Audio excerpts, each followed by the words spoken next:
Good day, everyone. We are about to embark on a topic that is quite controversial as it is, and let's try to learn more about GMOs, what they are, and how their advantages and disadvantages will be the major topic for this particular lesson.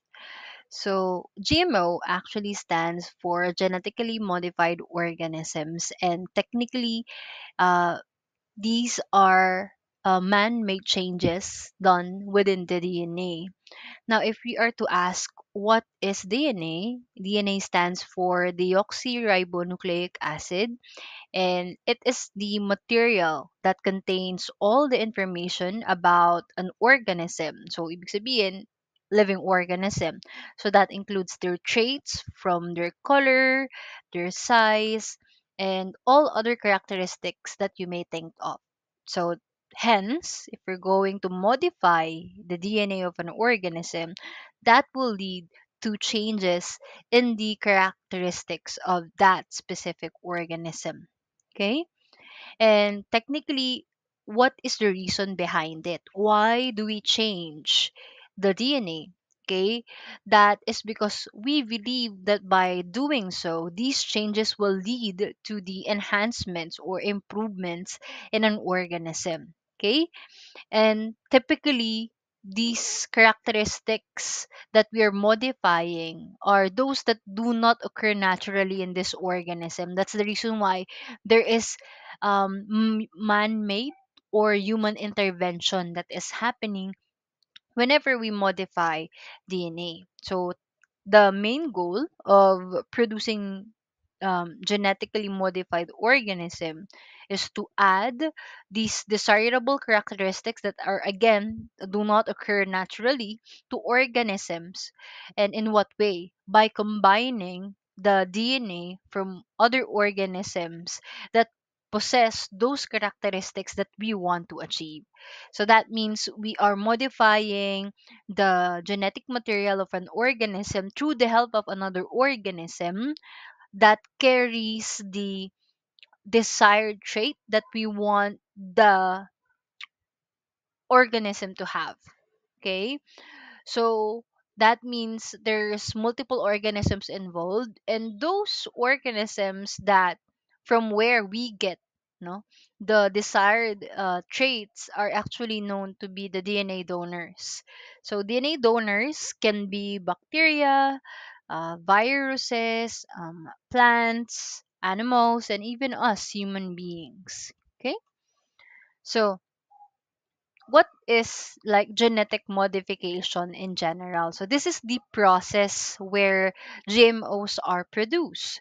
So this involves removal, modification through addition of copies of specific genes, but it's not simply addition. Okay, technically we are using different modern molecular biology techniques so that we can do the genetic modification. Okay? And class, I would like to also emphasize that this only is applicable among living organisms. Okay? Hindi natin pwedeng i-modify ang genes ng non-living organism because technically they do not have DNA at the first place. Okay? I hope that is clear kasi merong iba kasi no na naniniwala that genetic modification can also happen among non-living things. Like for example, water, okay, or salt. Class, those cannot be genetically modified ha. Walang GMO water, walang non-GMO water, and same goes with salt. Okay? So this only is applicable among living organism. Okay?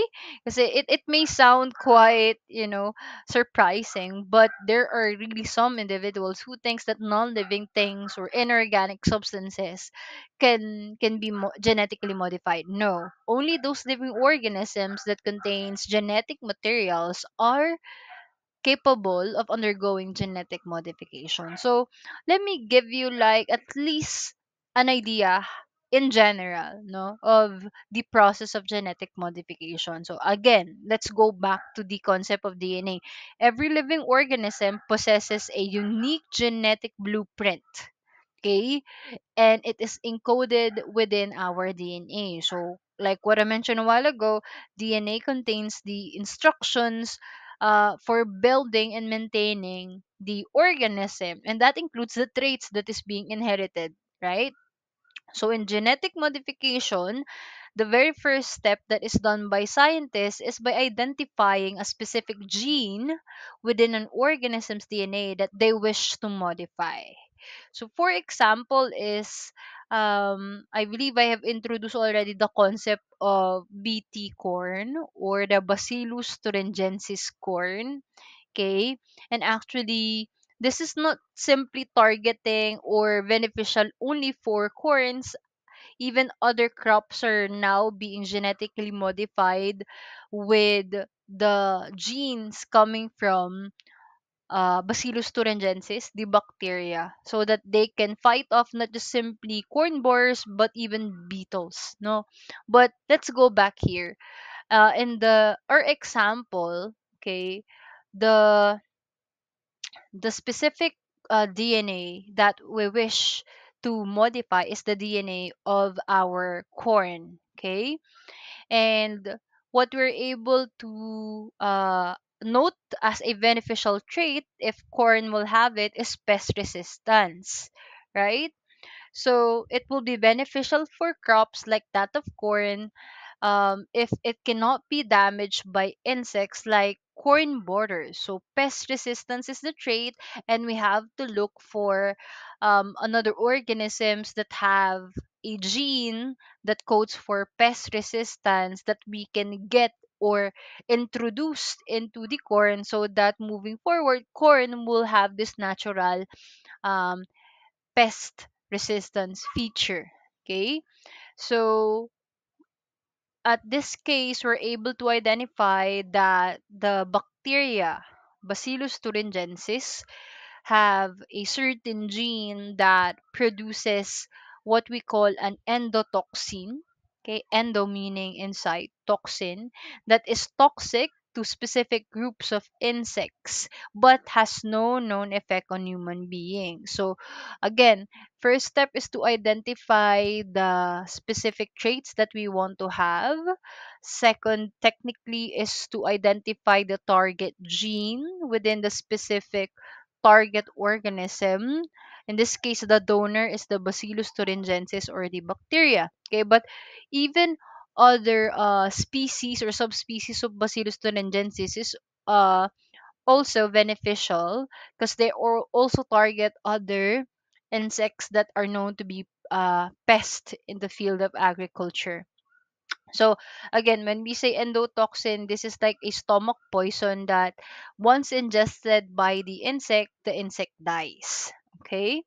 And again, it has no known effect on human beings. So even if we consume BT corn, we are not going to have any negative reactions towards it. So the next is, since we identified already the traits, what we need to do then is to isolate the gene. So the target gene is carefully isolated from the organism's DNA. And again, in this case, it's the Bacillus thuringiensis. So we are going to use precise molecular techniques later on. I'm going to give you more specific explanations about it. But those precise molecular techniques that scientists are using to extract the gene is uh, helpful and not to damage the DNA. Okay, so please take note of that.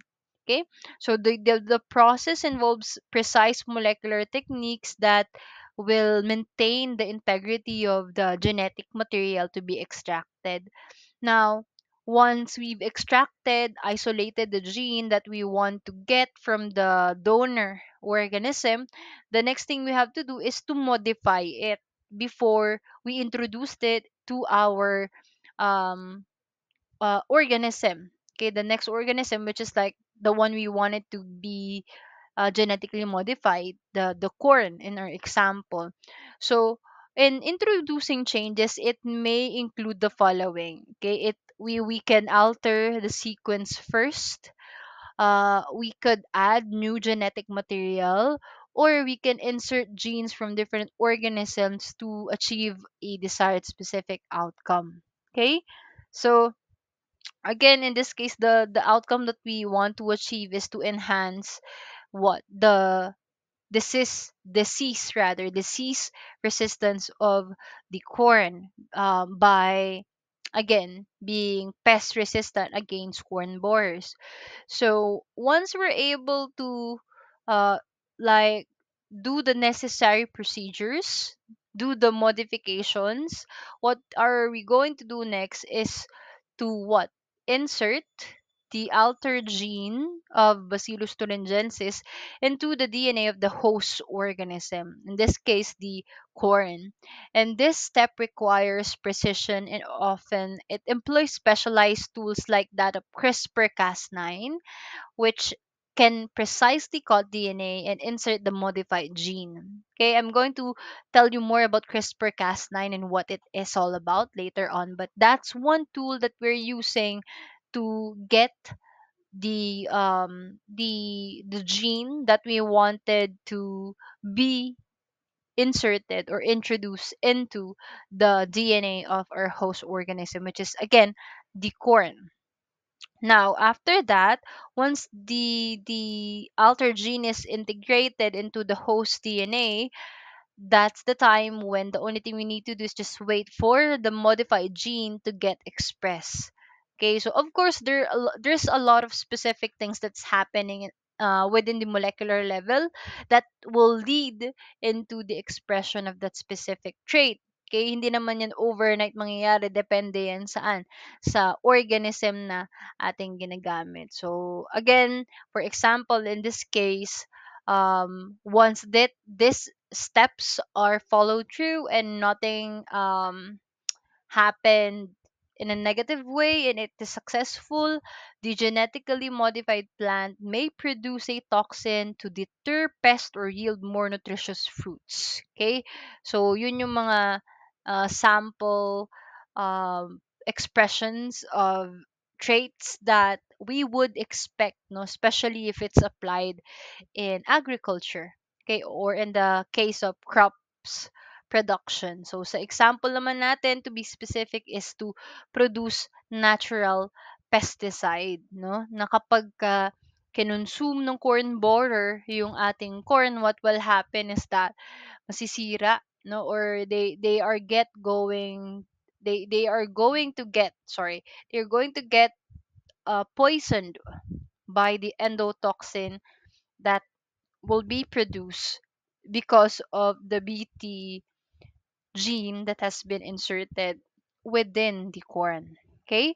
Please take note as well that to ensure the success and the safety of genetic modification, it usually undergoes thorough testing and evaluation, and that includes studying the organism's performance, stability, and the potential impacts of the modification on the environment and in health of the organism in general. Okay, so genetic modification has applications in agriculture that includes increased crop yield more than the natural pesticide.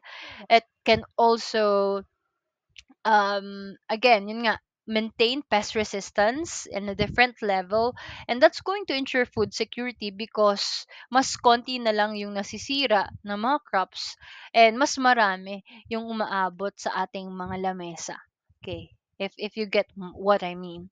Other than that, it can also produce pharmaceutical proteins and treat genetic disorders in medicine. I'm going to dig into those deeper later on, but that's like the general flow. Now, if we are to ask what are the general types of GMOs that we're encountering or are available in the market, to be specific, most of GMOs produced today are actually food and medicines. Okay, but plants, crops, microorganisms, insects, mammals, and even other animals can actually be genetically modified. No? So, ibig sabihin na almost everything, almost all living organisms can be genetically modified in this day and age. So, if you're going to be asked, what do you think, or what's your initial perception about GMOs? Sige nga, I would want to hear your thoughts about it. So if you want, you can pause this video discussion and you can think this through. Like, how was GMO so far for you after hearing all of those? Okay? So let's get into the applications of genetic modification. Again, na-mention ko na almost all living organisms could have their genetic materials modified, but the main fields that is touched by GMOs or genetically modified organisms are those of agriculture and medicine. When it comes to agriculture, most of the time the main goal of GMOs are for them to increase crop yield and to have better pest resistance, so that we won't be we can cut um we could we can cut our use of pesticides and insecticides that are chemically based, so that we can ensure food security, considering that again we're we're growing, humanity's population is continuously growing through time, right? Other than agriculture, we also have medicine where GMOs are created so that we can produce pharmaceutical proteins and treat genetic disorders. Okay, let's try to talk about gene therapy since we mentioned genetic modifications benefits when it comes to medicine. So with gene therapy class, as you may have noticed in this slide, sabi dito, genetic engineering, okay, is technically the field of biotechnology where gene therapy is part of and genetic modification is part of. Okay, so with genetic engineering, we are technically engineering genes, no, or genetic material so that we can modify an organism's DNA or genetic material. And what's the reason behind it? The purpose is to treat or prevent diseases, in the case of gene therapy, through introduction, removal, or alteration of genetic material. So we can add genes, we can remove genes, or we can alter genes, okay, that are responsible for trait expression. And it's actually a very promising field of science that could revolutionize healthcare and provide new treatments for previously untreatable conditions, especially genetic disorders. Like, ma'am, in what way? To name some, cancer, spinal muscular atrophy, hemophilia, and even sickle cell diseases are actually some of the diseases that we could manage, if not 100% treat, through the use of gene therapy. But again, class, gene therapy is available only as part of a clinical trial as of the moment. Okay? It's not yet an official medical like disease management technique that can be given to patients, because again it's still under further research. But let me give you some of the main reasons why we're doing gene therapy. First, okay, gene therapy is done so that we can fix genes that do not work properly. Okay, class, always remember, okay, we are having like majority of our health conditions has their roots coming from the molecular level or within us. Okay, the reason why we most or we have diseases is most likely because we can or we have faulty genes, okay, within our cells that leads into this disease. Okay, so if we can use gene therapy by fixing the genes that do not work properly. We can actually try to turn off this faulty gene so that they can no longer promote disease. Okay, or we can also even like get into the healthy genes and turn them on if they are off, so that we can help or they can help in preventing disease to progress. Okay, another thing is that gene therapy is also aiming to replace genes that do not work properly. Okay, some cells becomes diseased because certain genes do not work properly or are not working at all.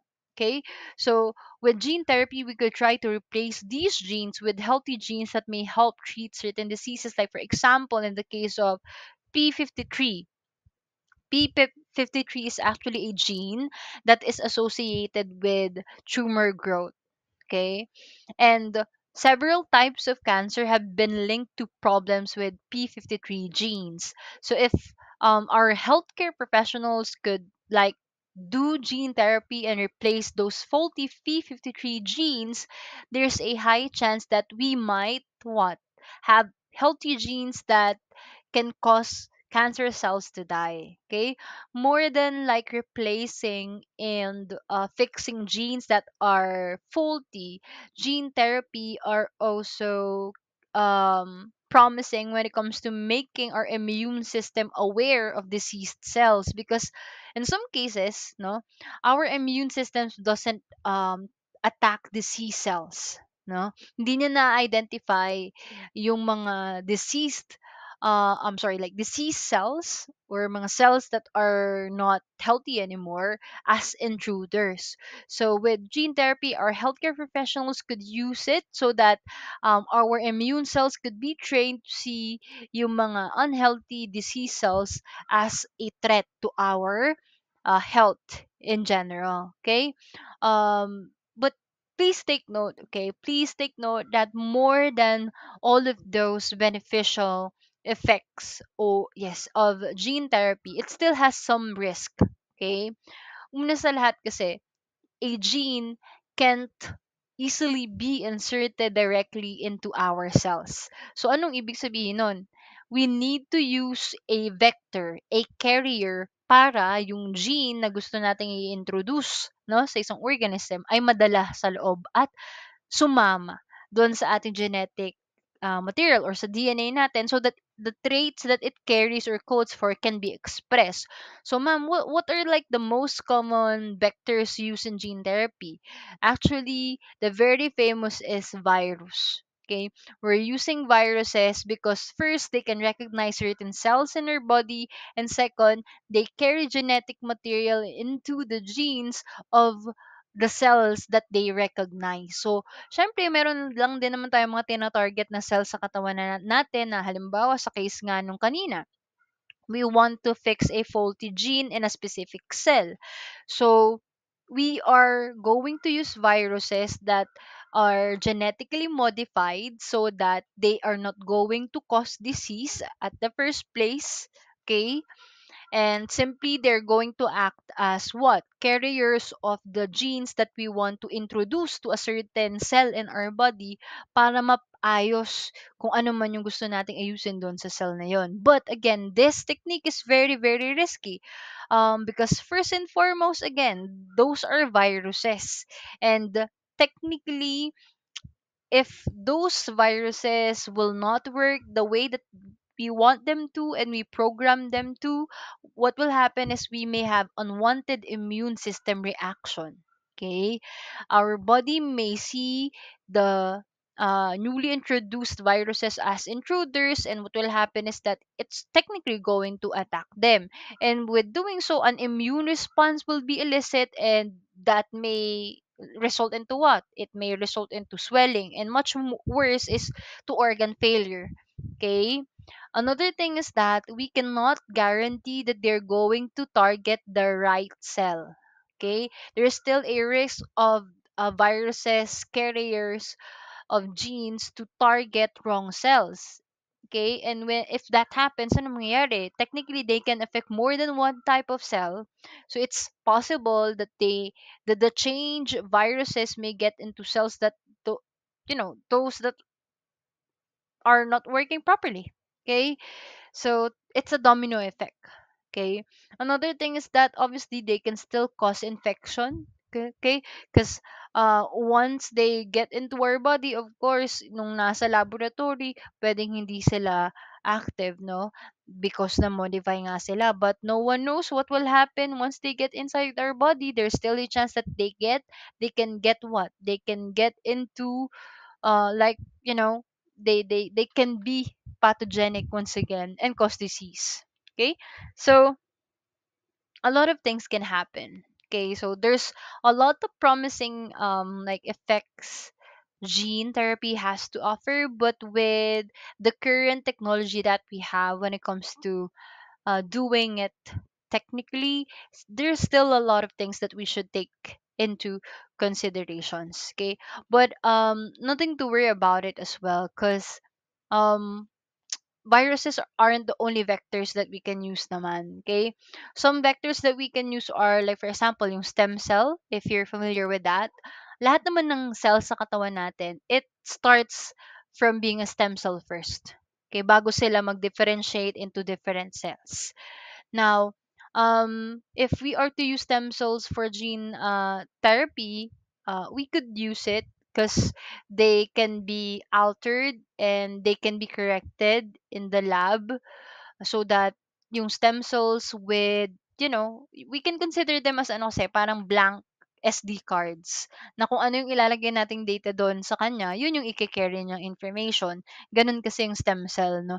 It's undifferentiated at first, so whatever genetic material you input in there, that's like the instruction it's going to follow.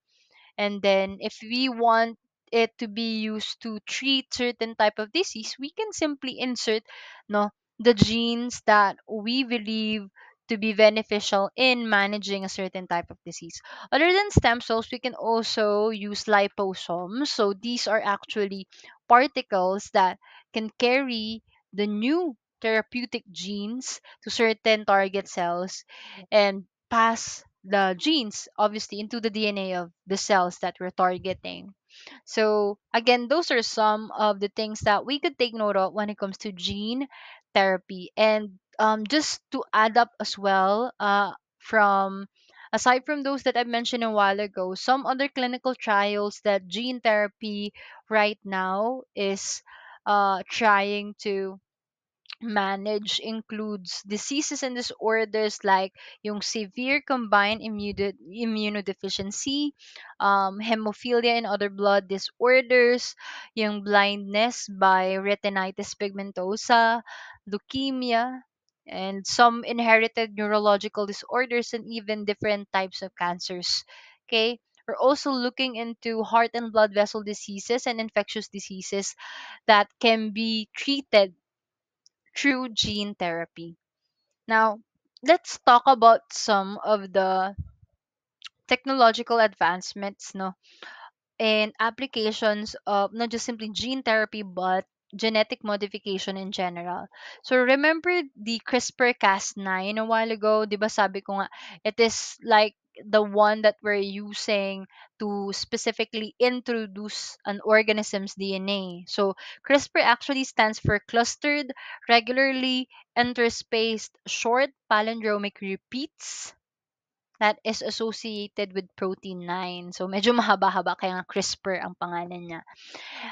It's a gene editing tool. Pwede natin siyang ihalin tulad saan? Sa isang scissor that is capable of cutting certain segments of the gene, okay, and introducing it into another. Okay, depende sa kung saan natin gusto siya.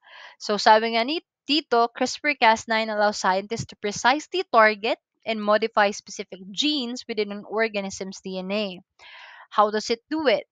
It does this by using a guide RNA molecule to find the target gene, and Cas9, a protein, to cut the DNA at the desired location. Now, the cell's natural repair machinery then kicks in to make the desired genetic change.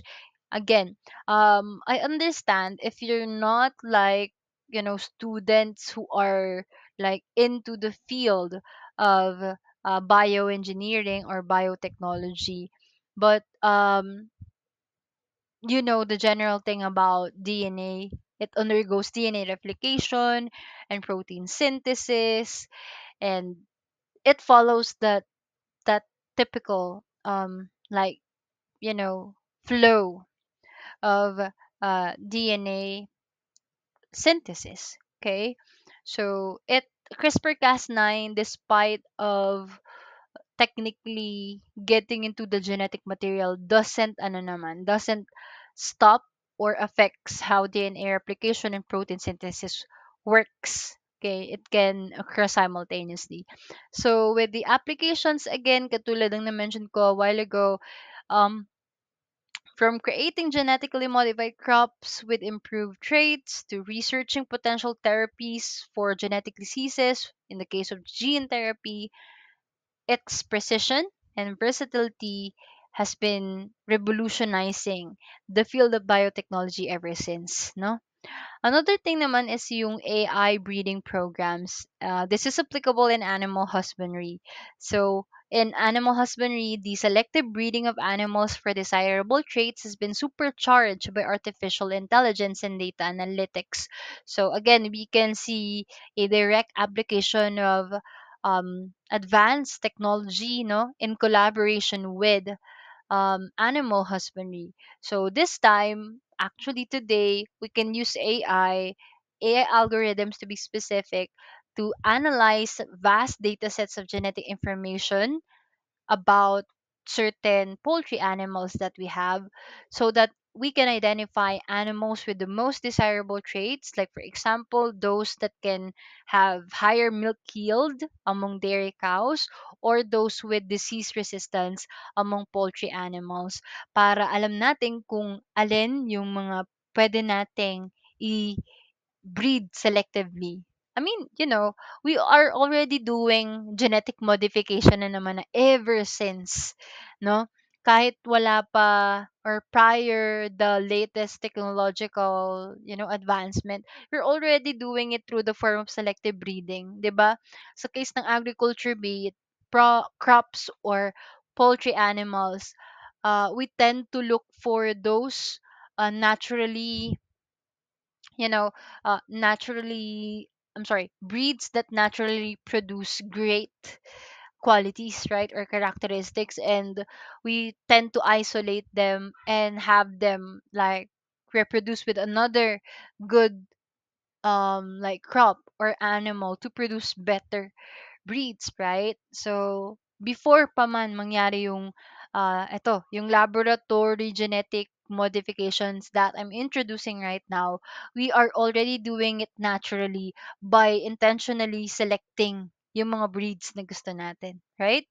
So, with AI-driven breeding programs, we've revolutionized the livestock industry because they enable breeders to make informed decisions about which animals to breed, and that leads to what? Improved productivity kasi hindi mo na kailangang mano-manong i-identify and i-observe yung mga animals na gusto or mas magandang i-breed. Furthermore, there's disease resistance because again, we get or the AI is able to identify already based on different data sets which animals are of, you know, better disease resistance, and the overall health of livestock populations are protected and even developed. Now, other real world applications of genetic engineering and genetic modification includes insulin production using genetically modified bacteria. Before this, actually, insulin has been like extracted from pigs, and it will take a lot of pigs just to produce a very very small amount of insulin, but because of genetic modification, we can use E. coli or Escherichia coli to just simply produce insulin for us in no time with large amount or in bulk. Okay, so that's one great medical benefits of genetic engineering. BT cotton is another example. Parang ano lang yan, BT corn, no? BT or Bacillus thuringiensis, natural pest resistance has been given to different crops, including cottons and others, so that they can be pest resistant naturally. And then with gene therapy for genetic disorders, I already like discussed it a while ago. Yung aqua bounty salmon, actually this is a genetically modified salmon that salmon kasi can only breed, okay, in certain like season. Okay, it's not a year-round type of fish that thrives within waters. But with genetic modification, specifically yung sa brand nga na or sa company na Aqua Bounty, this is like, if I'm not mistaken, this is in America. Um, they're able to produce this type of salmon that is, first, can be available all year round. Second is, has more meat than the typical salmon, and yes, is able to breathe even better. Okay, so that's another thing. Precision agriculture, this is where, like, again, like what I mentioned a while ago, since we're able to identify specific breeds and crops that, and poultry animals that we wanted to breed. Okay, nakakat na yung oras doon sa uh, unnecessary, or yung, I mean, like, yung oras na nagagamit natin for looking doon sa mga organisms na dapat i-breed because of genetic engineering and other technological methods that we can implement, like yung AI nga, AI husbandry, nakakat yung time that is being wasted, and we are able to come up with a more precise data sets to work on when it comes to breeding different agricultural poultry animals and crops and animals. With genomic medicine and personalized treatments that can be associated with gene therapy as well, depende doon sa type or sa condition ng pasyente, we can personalize their specific treatment. Biofuels from engineered microbes, that's another thing that we're looking at right now, because more than bioremediation, or which bioremediation class actually is another technique that we are using to remediate, no, our environment, specifically if it's suffering from pollution, using biological organisms, like for example bacteria. May mga oil eating bacteria na pwede nating gamitin to um, combat oil spills, no, and they can clean it in a very short span of time, with very great efficiency and effectivity. With biofuels from engineered microbes, there are some microbes then that can like produce, okay, what they call this one, precursors, okay, that can be used for biofuel production. We also have conservation of endangered species. I think I was able to share some of this doon sa ating lesson about biodiversity. Okay, with genetic engineering, we can like save some of the genes of those endangered species and try to, you know, introduce them. Okay, to potentially produce a new sets or generation of the same endangered species to maintain their existence. Okay. Another one, okay, another specific samples of genetic modifications is yung golden rice. Na-mention ko na rin ito, no? I'm not going to delve into it deeper. Na-mention ko na siya sa mga previous lessons natin. I believe you're familiar with it already. These are rice that this is a rice that is genetically modified to produce beta carotene, which is the precursor for vitamin A, and that is what you call this one, improving, no, the nutritional value of this particular food. With GM tomato naman, tomatoes are known to spoil easily, but with this genetically modified one, their shelf life has been made longer. Another one naman is yung spider goat and GM cow. So spider goat class, eto ha, baka mamaya isipin nyo si Spider-Man. Okay, hindi ito tipo ng goat that releases, like, spider web sa kanyang mga hooves. No, it doesn't work that way. Technically, spider goat is a goat that produces spider silk through their milk, specifically protein. No, yung spider silk proteins can be seen within the milk these spider goat. Ma'am, what's the purpose of that? Ba't mo naman nilagyan? Or why are scientists trying to incorporate spider silk protein sa milk ng mga goat? That is because spider silk has been known to be very, very, very strong. Okay, it's very, very strong, and it actually is a very great um what do you call this one, additive, okay, in making artificial ligaments, tendons, for eye sutures, thread, kahit nga sa bulletproof vest, no, pwedeng magamit yung spider silk because of their like being very, very hard. But dahil nga ang mga spiders can create this like, small amount of it in a very long time, they try to put it among goats because of course pagka kumuha ka ng gata sa goat, marami ang makukuha mo, no, marami kang makukuha, and continuously naman sila nagpo-produce ng milk if they reach that specific period. So technically that's the main goal, they introduce it there so that they can harvest more of it in a short span of time. Okay. Next naman is yung sa GM cows. Ito naman, since milk na rin naman pinag-uusapan natin, genetically modified cows naman has their milk modified so that it produces legitimate, like technically, human milk.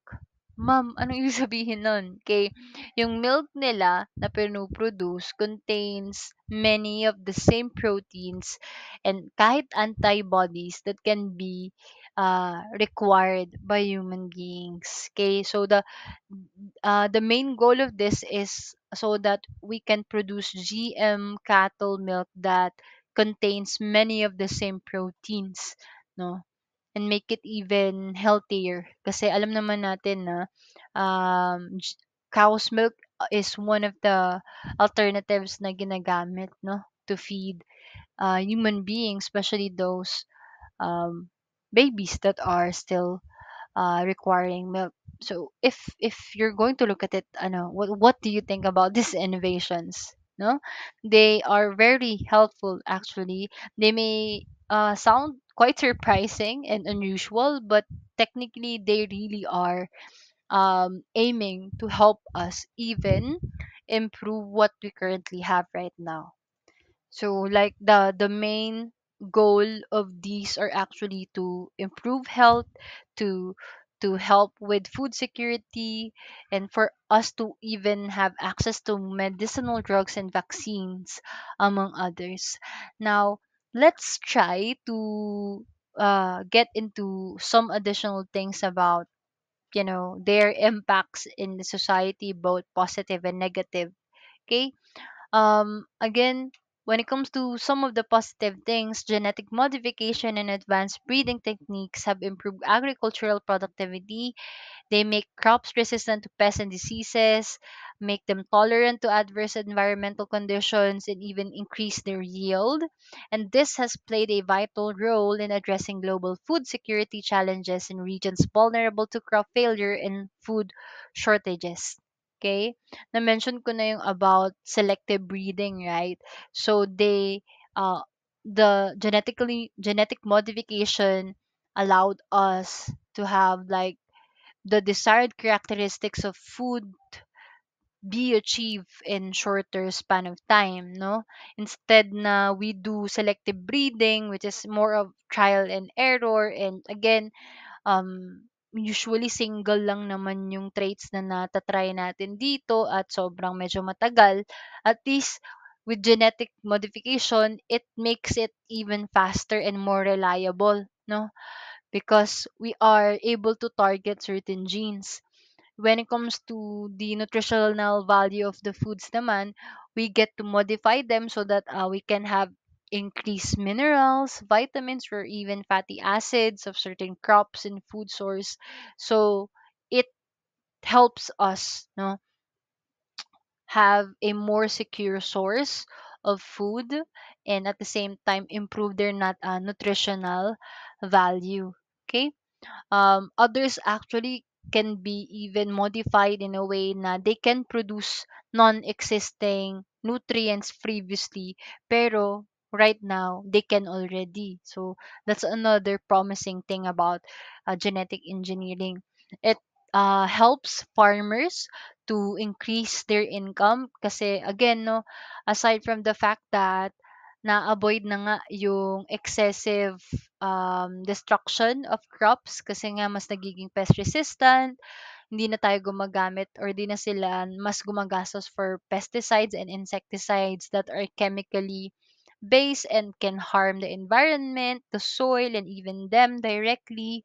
Ang nangyayari pa is mas nagiging adaptive sa environment yung mga crops. So even if there's lots of natural phenomena like for example drought or typhoons get into the areas where their crops are planted, they could be modified so that they could grow continually and still provide fruits rather despite of like low amounts of nutrients or water during drought, or to be still viable even if they are submerged in water kung meron namang mga typhoons, no? So again, they help in increasing the incomes of farmers kasi mas nalilesen yung crop na nasisira.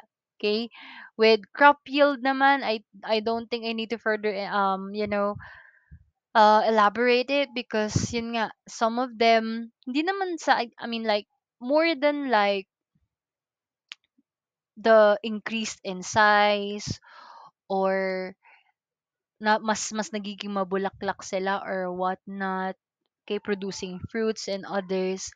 Yung idea dito sa increased crop yield is making them more resistant, allowing them to live longer and therefore are capable of producing more crop. Yun yung nagiging focus ng ano genetic modification dito sa mga to.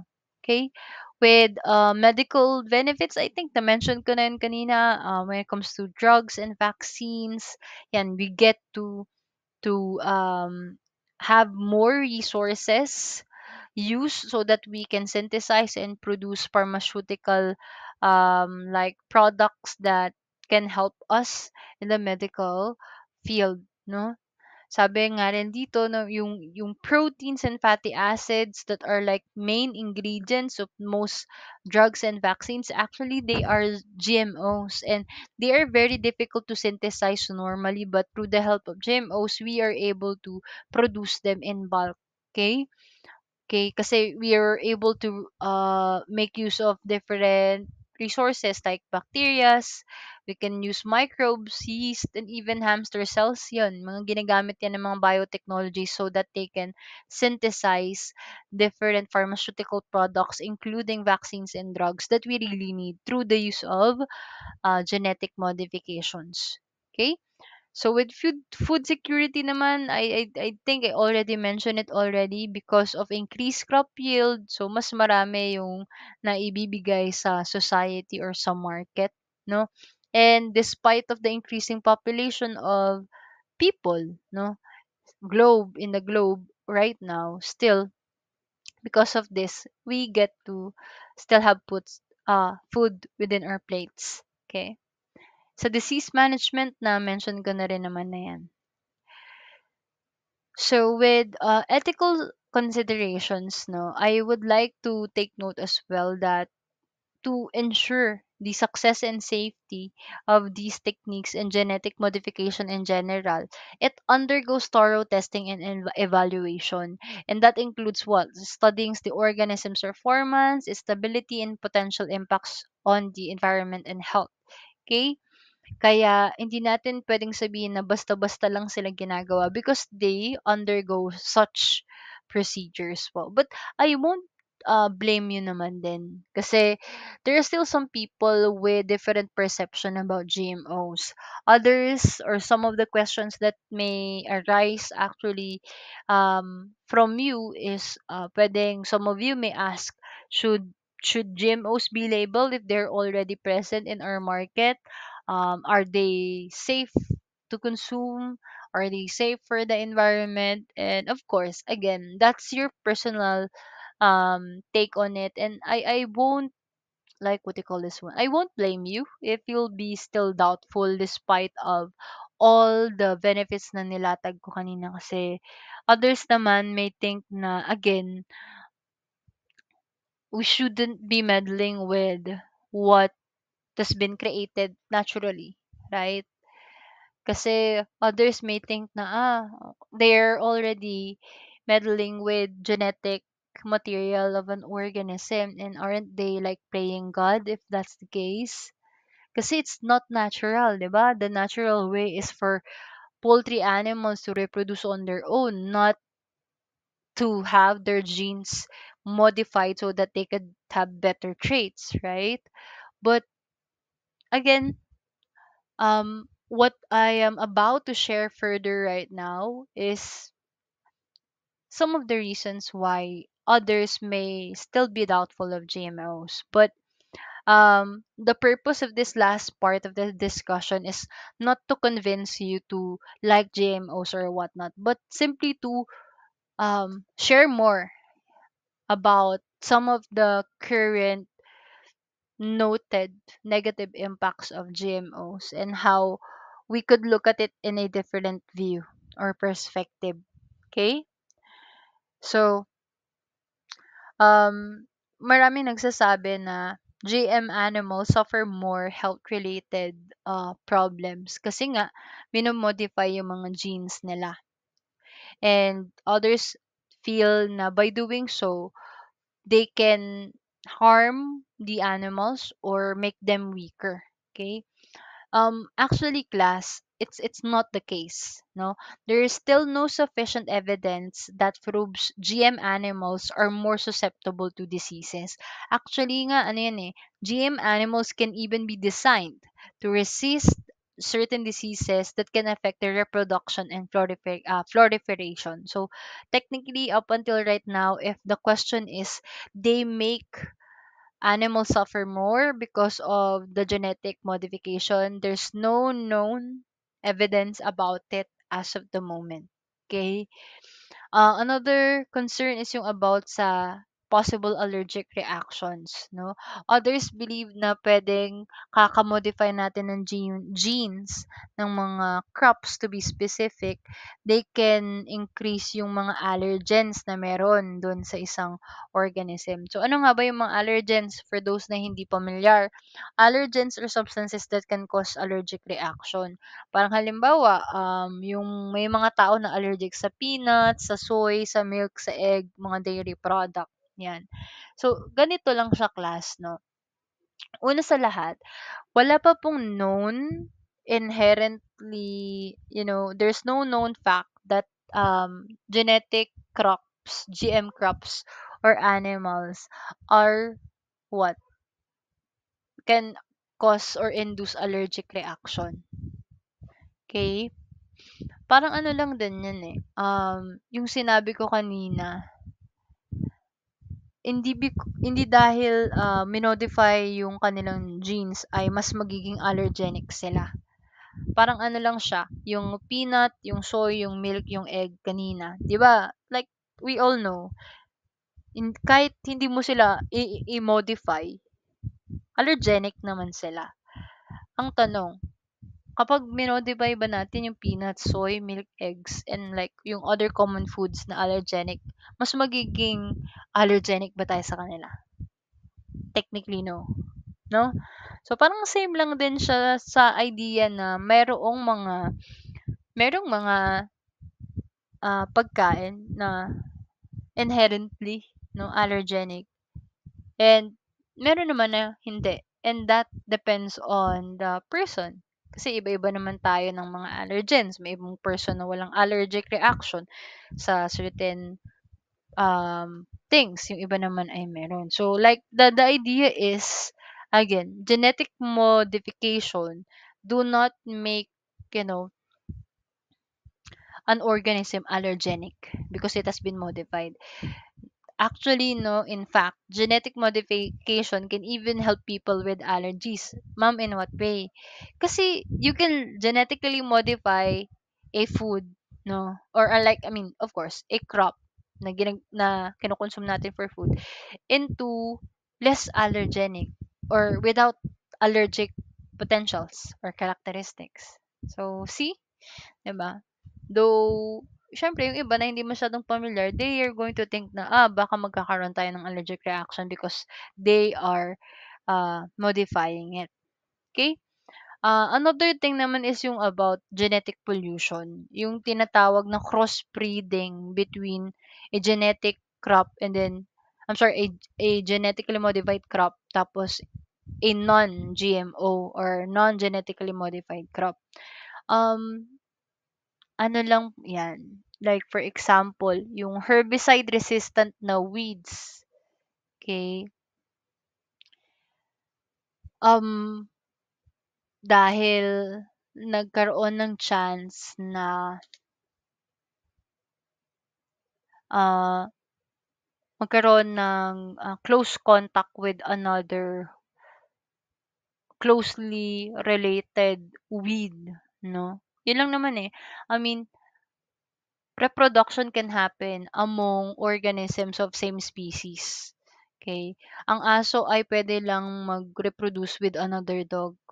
It cannot reproduce with cat or with any other species of organism of different species. Always remember that. So, um, whether an organism is genetically modified or not, okay, depende pa rin naman yan saan. Depende pa rin dun sa trait na pinag-uusapan natin. So, for example, going back dun nga sa mga sa genetically modified weeds, for example, or ano bang weeds sa Tagalog? Damo, no? Let's say may herbicide resistant weeds tayo.